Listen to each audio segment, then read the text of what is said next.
Thank you for accommodating this overtime here. So the next session that we will be presenting today deals with a very different subject, but is very similar and it is as important. So we have the psychologist Denis Trottier, the orchestra chief Geneviève Gilbert will talk about the different barriers in different musical genres. So I will let the expert talk about the subject. So I give you the floor, Danick, Francis, and Dina. Thank you, David. Thank you, Orchestras Canada, for the invitation. Hi to everyone. So Francis, Dina, and I we will talk about something that is continuous or complementary to what David just talked about. So we thought about the notion of the renewal of the concert experience that was reuniting the three of us. So the first thing we want to do is to give you an overview of the type of dialogues that always existed but have been reinforced in the last few years between classical music and other music. So we can think about popular or traditional music genres. And then with Dina, we will talk more about the logistical challenges that we have in institutions. And with Francis, we'll talk about the public development. So we'll have a discussion. We'll set the table, and I'll do a little bit like David Maggs. I'll explain why we came back to classical music, but I don't think we're very different. I came to come about classical music through guitar, and I love the guitar virtuosity, especially electrical guitar. That brought me to classical music. So in the 80s and 90s, they had classical formations. They would inspire themselves from Bach harmonics or other composers. If you know heavy metal singers like Ozzy Osbourne or Heavy Rose, they had a classical guitar education. So we should not forget that our relationship to classical music is formatted by our culture and our experiences and the society in which we live. Sometimes we perceive music in a separate way and a divided way. It is our heritage, and when we realize that it is a very structured heritage, we can have more of a critical thinking and put things in perspective. So when we look at orchestras and how orchestras were developed, we should never forget about the repertoire. The repertoire, what are we playing and what are the choices that the orchestras can bring forth, who are the directors and composers, etc. So the orchestras that are at the heart of our music, because throughout time, the conception of classical music has been consolidated in the 19th century. Classic music had to go through time, and the more it went through time, it was a sign of being a great piece of music. And that's how that Eden Menzel rediscovered his passion of Bach. So we will talk about the return of Bach's music that was not played for a certain number of decades. So we need to see in the classical music, if there was a consolidation of a precise repertoire. We can think about Strauss, Beethoven, and Bach, and we are all the inheritance of this. It is very fruitful for everyone and for the artists. So I wanted to give you a few examples. So in this whole transformation of the repertoire that we've known in the last few years within orchestras, there is the insertion of music from movies. So movie music has always been a great intersection between popular, traditional, and classical music. You can think about composers like Joel Williams, Ennio Morricone, Bernard Eliam. There are so many today, and Zima, for example. So that is a very fruitful place for meeting music. So there are musicians also that wanted to encourage these meetings. So we can think about Frank Zappa and rock. Frank Zappa writes contemporary music, was inspired by classical music. He was inspired by the Barès and Stravinsky universes. You can think about Luciano Berio, Berio in contemporary music that inspired himself from folklore, for example, with his work with Cathy Berberian, how he integrated that, how he had it made evolve in his music. So there are two main concepts that I wanted to share with you today that I thought were important. And these two concepts earlier, David Maggs has presented them quickly, so I wanted to go back to them. So first, there is the concept of hybridity. So when we talk about hybrid, these are two different elements that are estranged from one another, that are reunited to create a new element. That is something that it has existed forever. It's not new. When we think about the Renaissance songs and other songs like tango that are the fruits of hybridation. So there is also the fruits of crossovers. So that is something that we see in orchestras. Crossovers is when we have two different publics meeting. So it is a public that goes towards a musical genre that is not attached to its origin. So there are crossovers, different publics, and we are the inheritance in classics of the classical crossover. So the best example of a classical crossover is the phenomena of the three tenors in the 90s and 80s, Domingo, Carreras, and obviously Pavarotti. So there was an important crossover phenomena there. So we are the inheritance of these dialogues, of these meetings, and that's why we have different musical genres that cohabit. So that is what I wanted to show you as a presentation. I will soon give the floor to Dina and Francis to start off the conversation. But the cohabitation of different musical genres is important in history. They always have existed. They have been reinforced at the end of the 80s and 90s, and they have become general. They have generalized between the years of 2000 to 2010. And there are very important and strong moments of within these meetings. And I think we have really started a walk on this path. So I would like to talk to Dina, because Dina in Montreal, she has gone very far in terms of stylistic meanings. Do you think it is an inevitable path forward to meet these different musical genres and how they can feed themselves within the orchestra music? Yes, I think feeding is really what it is about. So the artists are on the stage, they can meet, and it's very enriching. And it's also a meeting between different publics. And maybe they come in for one element that has attracted them, but then they'll find something else that is very fascinating. So I think that this will stay. And I think that the formula of a standard concert would also stay. I don't think one can prohibit the other. I think it's different concepts, different signatures, and it gives us the opportunity to get people that are more interested in different things. But what is first and foremost is the experience. We come here to live something. So first is to be hooked, to come into the room, and then to make sure, of course, that the musical spectacle that is proposed would be will rise up to expectations. So yes, I think it will stay, and we'll be discussing this today. Yes, and we can rediscover what we love through a new lens.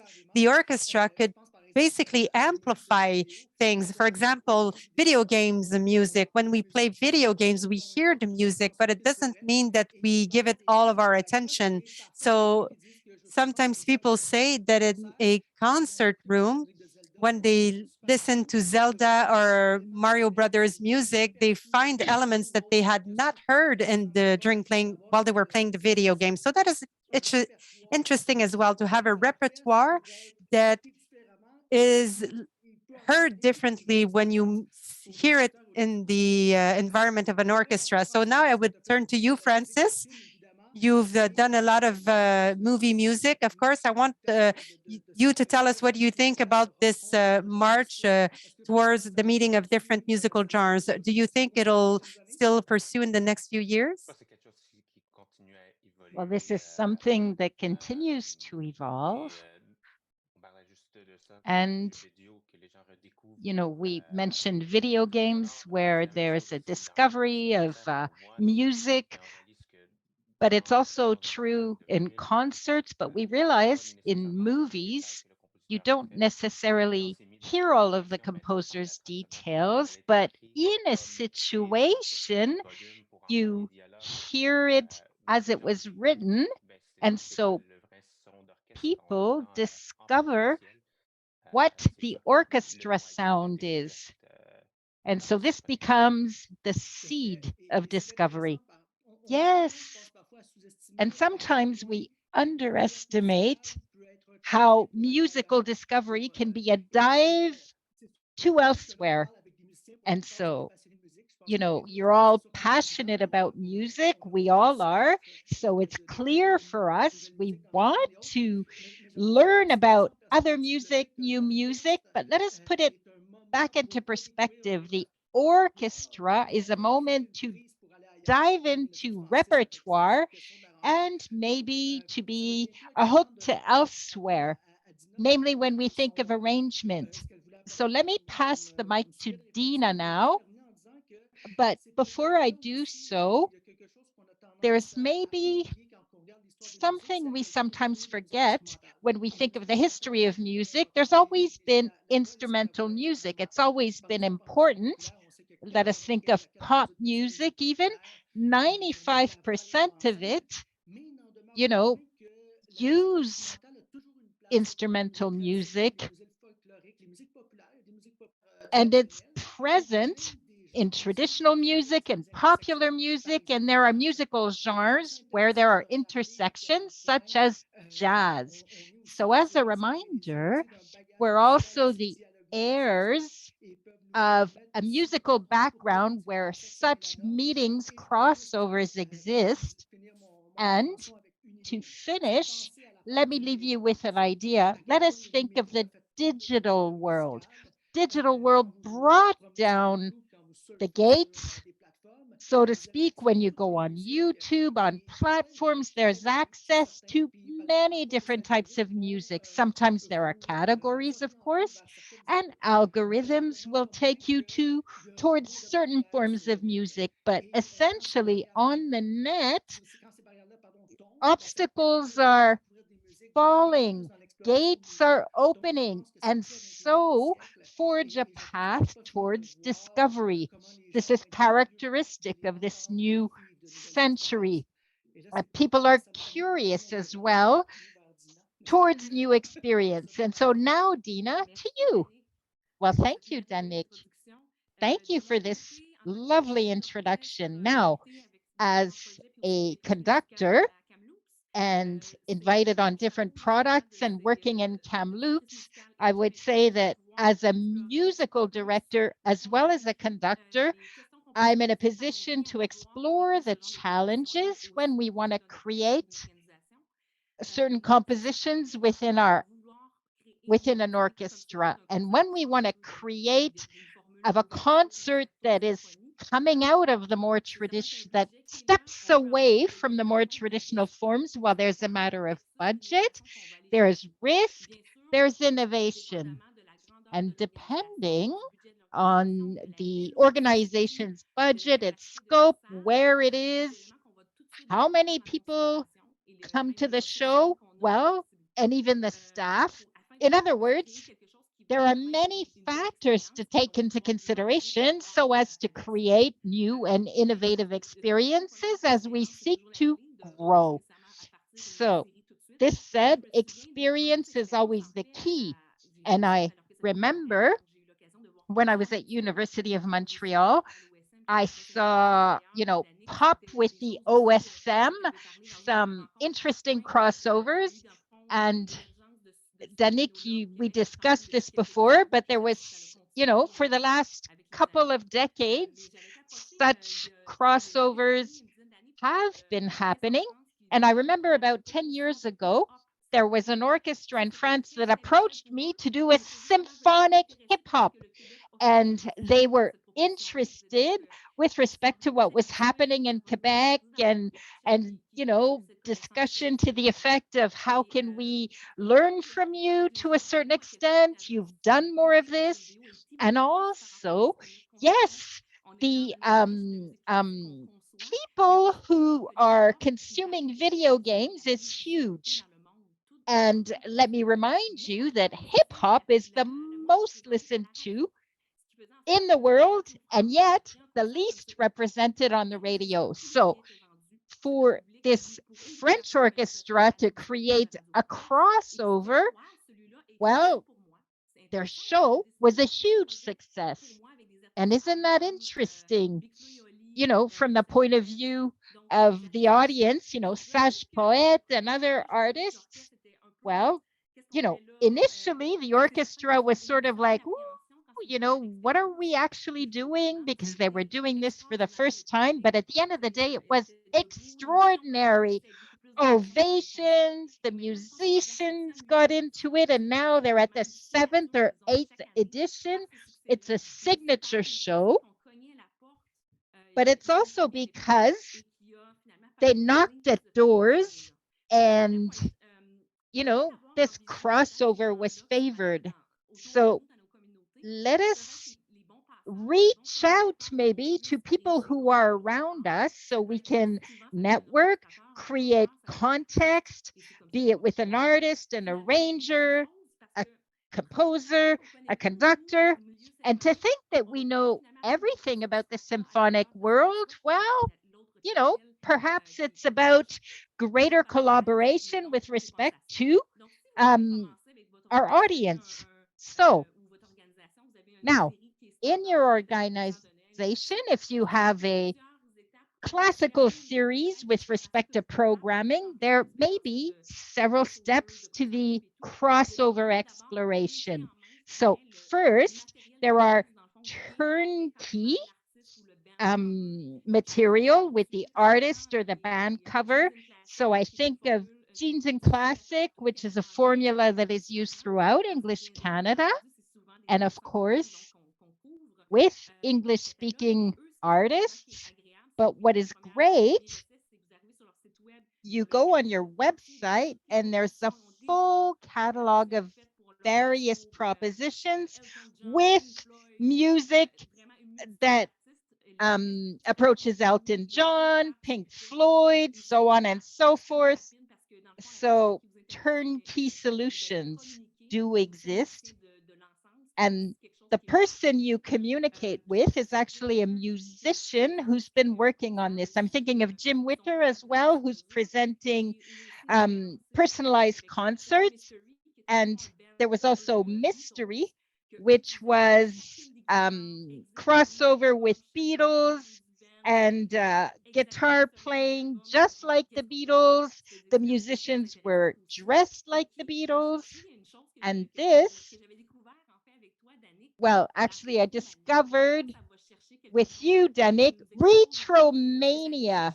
Isn't that great for various members of the audience? That is when we call in mythical bands as well. Retromania is very interesting, and this concept was put together by a rock critic. The name was unheard. This was back to the 1980s. And we realized that now that we're in the 21st century, this retromania is about recycling elements of the past, be it in the music itself and the way people are dressed, back to music when we hear disco sounds, for example, 20th century sounds. So retromania has been really strong since the beginning of 2000, and it keeps getting stronger. And oftentimes, as you know, in video games and current concerts, there are 20th century inspiration. So turnkey solutions. You may have artists that have all the musical scores and the work is done.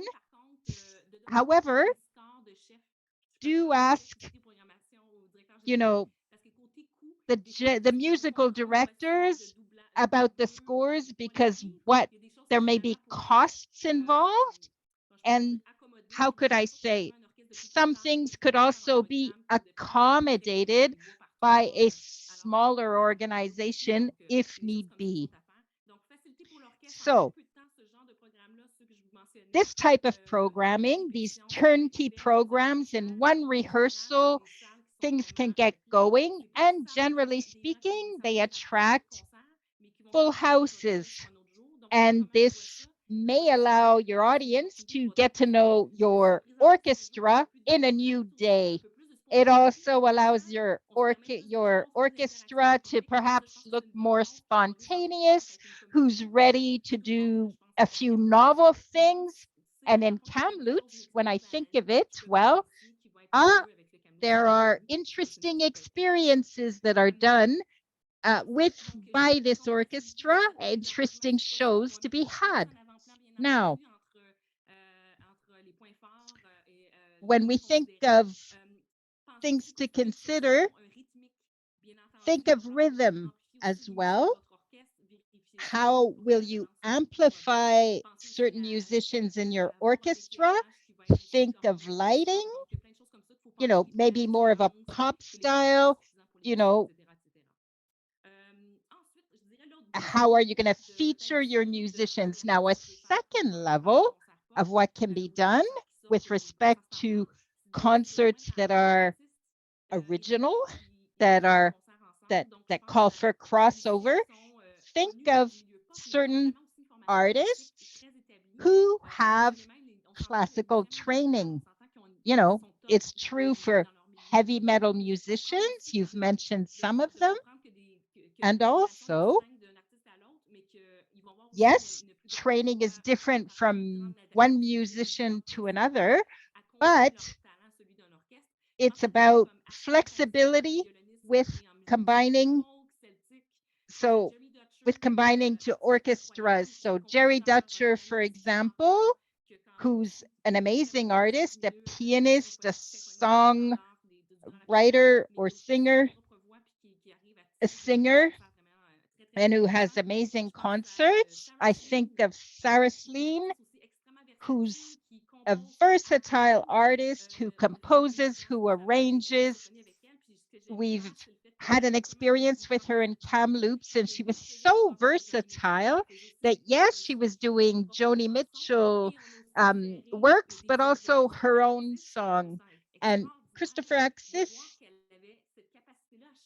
And so essentially, it was wonderful to see how she could change from one style to another.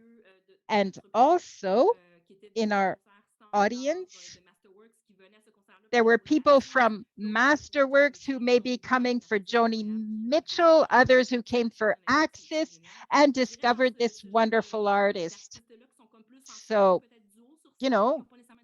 such artists that are versatile, well, the challenge is that there are sometimes intermediate agents. So when we think of package deals, look at instrumentation and also communication from beginning to end, because these artists are often in great demand. And also, sometimes there are personalized arrangements, but perhaps that come from elsewhere. So do check your budget as well. One artist's name was missed by the interpreter.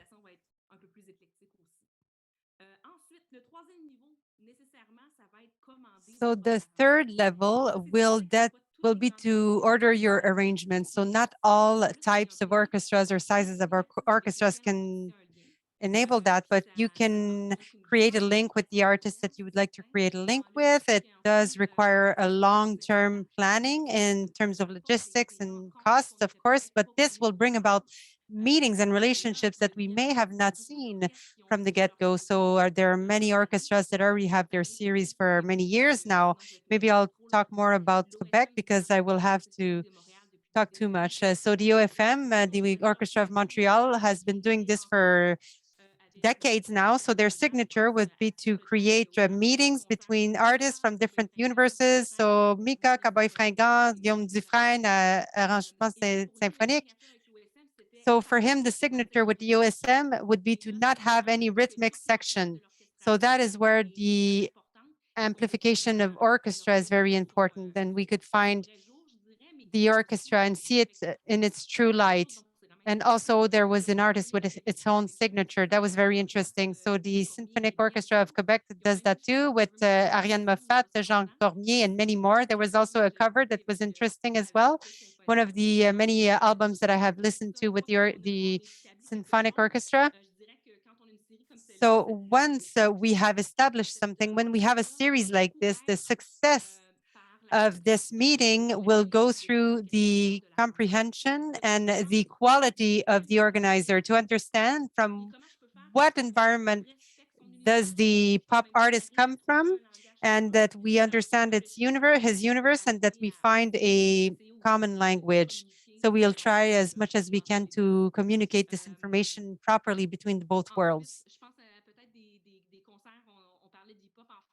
So we talked about hip hop in France. There was a occasion, I had the chance to do one recently with the Orchestra of Montreal. And what is interesting as well, and the what would I say? And I thank the Orchestre Symphonique de Montréal. It's people in France with hip hop. People are very enthusiastic when the artist comes on stage.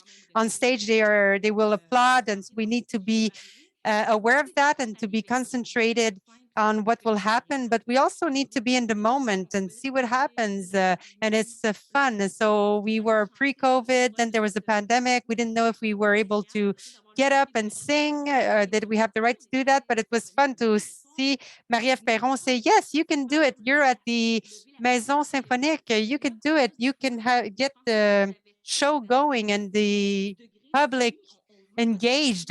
We want your energy. We want you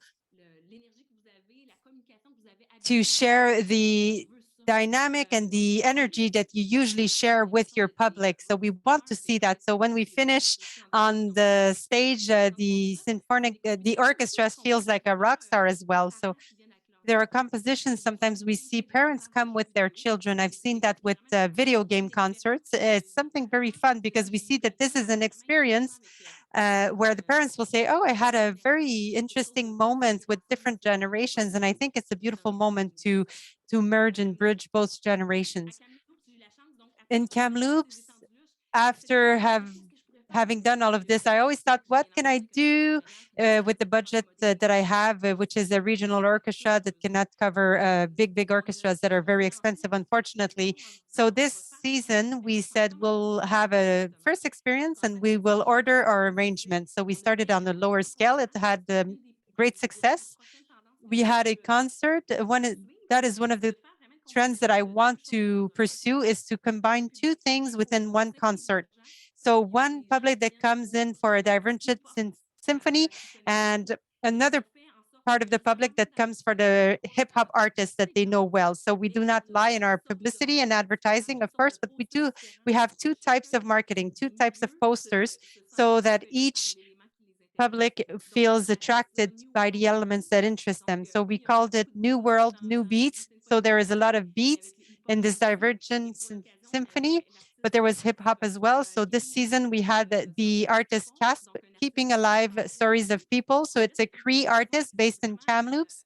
And this was a truly interesting combination because, of course, I contacted him. I had listened to many of his art and his video clips and all.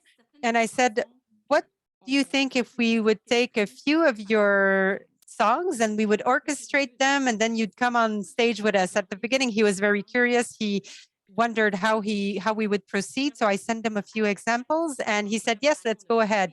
And with these artists, we were able to choose the pieces, the songs. We chose the other artists that would be on stage, and then it became a collective project. Everyone felt respected. We also found Stéphane Tomola, a composer that had experience with movie music. So this person is able to deliver in a short time span. She can do sub-score music, so she can hear how the music can be well mixed.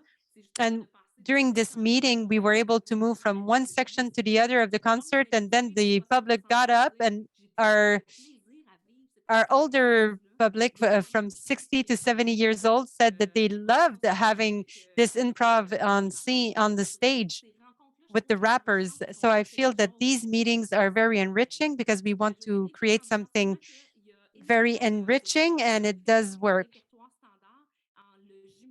So when we use the standard repertoire and we mix it with other standard forms like humor and music. Stéphane did something very interesting with the OSM and FTQ. Fred Pellerin, who has done many series with the OSM, it is a repertoire that the orchestra knows, but then he can tell a story. I did something similar with Frédéric Landry with the orchestra of Livestar. There was a very strong moment of the show. So we take two universes that don't seem to go together, but then we are able to meld them together. So we have Uji, who is a drag queen and a multi-instrumentalist. She is phenomenal. She's done many concerts across Canada. So those were two concerts that were sold out. The public was revved up. And also during the concert, you can see a macabre dance and you can go to Lady Gaga. So that was really interesting to do. So video games, the Orchestre Métropolitain du Jeu Vidéo de Montréal, it's a project that took an enormous amount of time, but it was very creative and innovative. And Maxime Goulet was a pillar person in a project. We go and get his expertise, and he was able to gather expertise from different people from different areas. That was the key. And also, of course, the concert ideas. That is something that I wanted to talk to you about, Francis.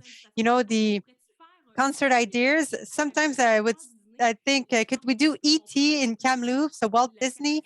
But I think you could better size or understand the capacity or the requests, or what are the challenges when we have a big production like that. Obviously, concerts are very onerous, they're very expensive. There is a technical montage, the production and everything is costly, but we always want to represent all of the orchestra. It doesn't mean we'll have four violins for one John Willing. We can have an orchestra of 70. So it's high cost. It's very costly. But also, to go back to what I wanted to say, the public and how we see that. The cine concert public and the symphonic pop public are very different publics. In general, I think that what attracts people in the pop mainly are the artists. As we were saying during another discussion, people will come and see the pop artists. Patrick Watson in a symphony, they want to see that artist. And then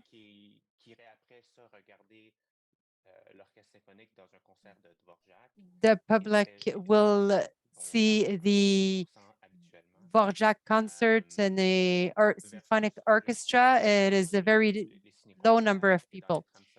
So in the cine concert and in the soundtracks, we see a little bit more that it is an expansion of the repertoire of classical music. I'm not talking about all movies or all soundtracks, but I'm obviously talking about composers like John Williams that were born in that classical repertoire, that were inspired by this orchestration and that have applied all of this history in their music.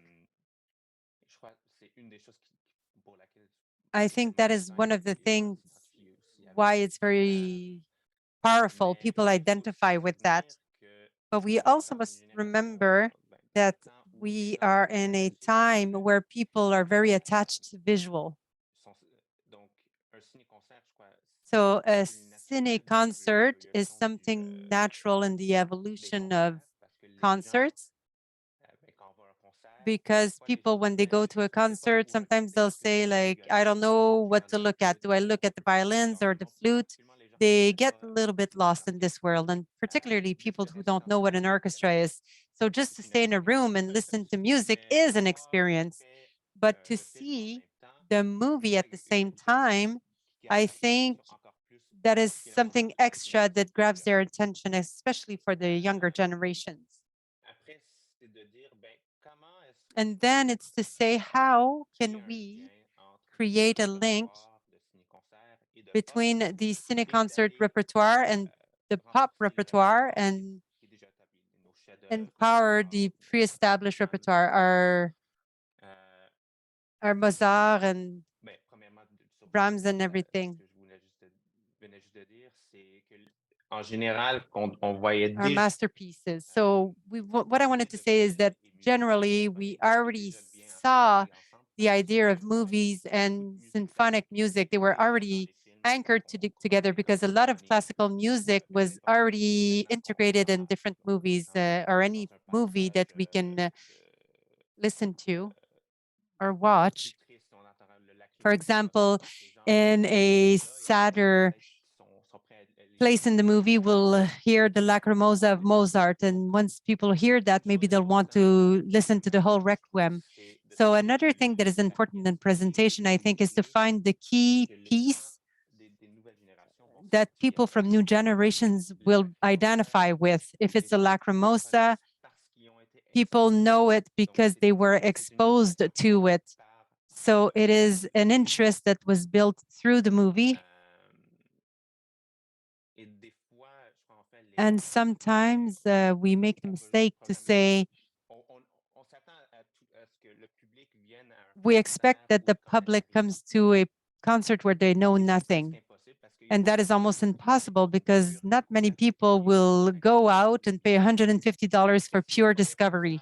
But then if they don't like the concert, they'll never come back. If you go to the restaurant and you don't like the service or the food, you're not going to want to go back. So it's pretty much the same thing. But in the end, it's really to find this link, this relationship between what people already know. And it's also the accessibility of music now with all of the different digital platforms, Spotify and all. If you don't like what you're listening to, you can skip to the next song. You don't necessarily listen to the whole masterpiece or the whole piece of art. So it's really a specific experience. So to make a relationship with cine concerts for a full year program of orchestras, I'm not saying that all we need are cine concerts and that is a new repertoire, because we always had a diversity of repertoires from different generations, from different centuries. So we'll say we'll have Bach, but we'll also have John Williams. And these two repertoires can also coexist within one concert, a little bit like you were saying, Dina. And I think that is really the key, is to come and bring down the barrier of saying movie music is a movie music and classical music is a classical music. But you can bridge the two. But it's not also to say that all concerts should also need a John Williams or a Hans Zimmer. But that is something that helps to bridge both universes for the public. And that's what we've seen in the proclamation that I'm doing in Montreal here. People that have assisted to a concert like Saint-Donciano that have discovered for the first time symphonic music, and to see so many people on the stage, there is always a wow factor. But then to go to a concert host des Planètes with Star Wars. So truly the inspiration of John Williams in a concert, and to listen to both. And then we saw that there is another public, a good part of the public, that went completely to the other side to listen to a classical concert or purely classic with Berlioz or Il Ducasse l'apprenti sorcier. So I think these are stages that they go through gradually. We never expect that 100% of the public will go see Star Wars, will go and see a classical concert. But I think there is an important link to do between the two, and to open up the barriers and to say we can all appreciate the symphonic music. Danik, I don't know if you have the comments. Well, it's also the hook to show the audience that the music they're listening to on a daily basis has links to classical music, to historical music, and the Star Wars and the host planets are great examples. We see the musical tradition with respect to the monumental effects, to the imaginary effects like stratosphere. So good examples. And this brings me to say that this hook can be important when we think of developing audiences. Sometimes some audiences are rather attached to particular musical genres, but when we can sow a new seed, this can bring, you know, the joining of certain repertoires. It can favor it. And also, when we think of, you know, pop music where there are mixes, is it something that you also explore? That is several popular melodies that are well known combined together in a kind of potpourri. I think it's something interesting. Any comments? Well, I'm coming out of an experience such as this. Yesterday, I was at the National Arts Center and it was called Anna's Playlist, and the English horn and, you know, was like, what do I really like? And what would I like the audience to hear? So we went from Rachmaninoff to Shostakovich to Samuel Barber to violins to different states. And we finished with the Firebirds of Stravinsky. So there was also an oboe musician who was inspiring the show, and the audience appreciated the movements that we went from one piece to another. And there was also a beautiful video work that was presented online that explained, you know, why did she think of these combinations, what it brought up for her, what it represents for the musicians. And there was also interaction with the audience. And so there was like a conversation in a way between the audience and the musicians. And, you know, what do the musicians like and why?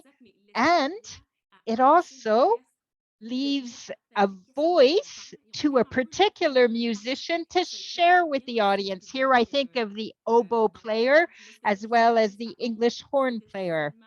Now, this said, the playlist was classical, but this idea of potpourri, well, that we sometimes see in free concerts, namely in the summer in parks, well, you know, I believe this is, you know, something that can take us places. And we can't be disconnected with respect to our times. You know, in this digital age, when an orchestra takes this idea of a potpourri, well, obviously it becomes quite interesting. And as I was listening to both of you, well, you know, I introduced the idea that repertories live together, but you both went much further. There are issues with respect to the conventions in different genres. And yes, even in what series shall we fit in certain musical pieces? You know, for example, for an orchestra, there's distinct series with budgets. And when we sort of go off the trodden path, it's like, oh my goodness, is it in pop? Is it a off series type of concert?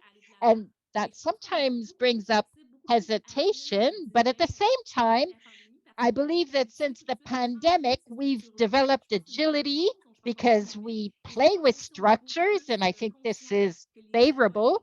And I also think that there's been a raising of awareness with respect to memberships going down. However, last minute tickets have been going up, single tickets have been going up. So there are new tendencies. And this is also really interesting. Why are people not buying packages, membership packages? Well, sometimes, you know, to say, well, I'll sign up for 10 concerts, but I only know the music of 3. So, you know, what certain people might say, well, okay, I like Mozart's Requiem, Bruckner's Symphony, and that's become a new purchase format. And such a change means that orchestras need to adapt the programs they offer because, you know, audience members are not necessarily going to buy 10 concerts for the year. It's a lot.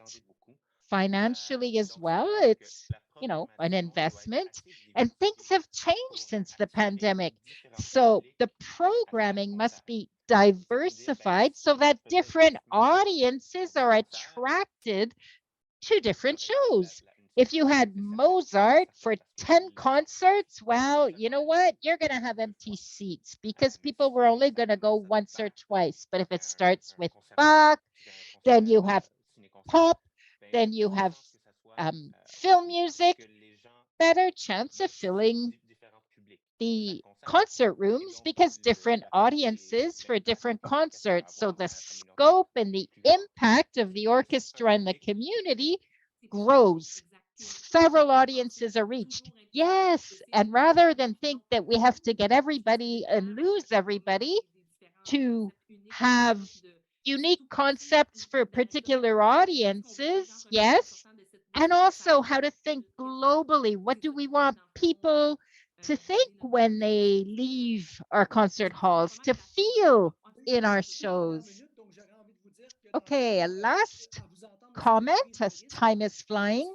There's this idea of risk, and we need to be accountable for this risk. What's going to happen with the audience? What's going to happen with the orchestras? So would you have any comments? Is that sometimes difficult to be responsible for? Well, it depends because we have a board, you know, and we're post-pandemic and we're learning about tendencies. But what has been surprising is that, certain concerts and Kamloops, we've had great results with some of the experiments we've conducted with respect to programming. But I think of Harmonium Symphonique, for example, well, perhaps about 15 shows where there's retro mania. And, this is a full symphony orchestra. We don't even have harmonium on the stage, but we have this formula where we bring different elements together.